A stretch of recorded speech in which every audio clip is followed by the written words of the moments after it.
Hey, I'm Chris. People have been making New Year's resolutions for 3,000 years, going all the way back to the ancient times of the Babylonians. But if Christians are supposed to follow God's will, should we even make plans for the new year? Today, let's talk about making New Year's resolutions.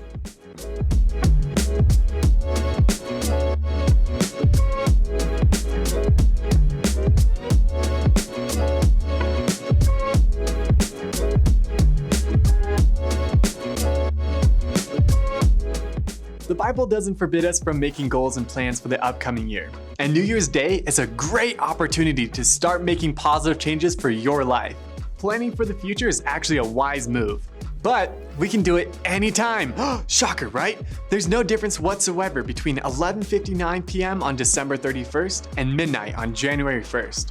No magical reset button gets pushed, and no cosmic calendar flips over to erase all the bad things in the last 365 days.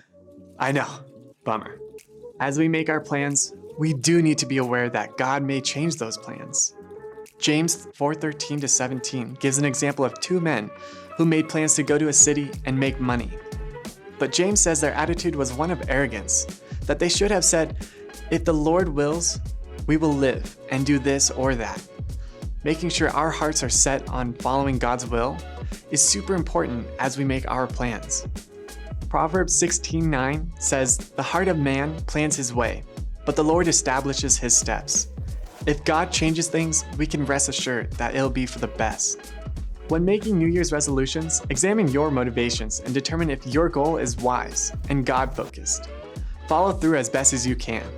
God's strength and the people He puts in your life are what will keep you going when you're ready to give up.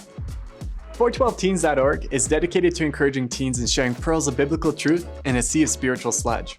We answer questions like, how can I know God's will for my life? How does God's sovereignty work together with free will? Are the desires of my heart from myself or from God?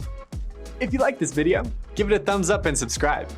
Visit 412teens.org to search for more questions about life, the universe, and everything else. Or ask your own.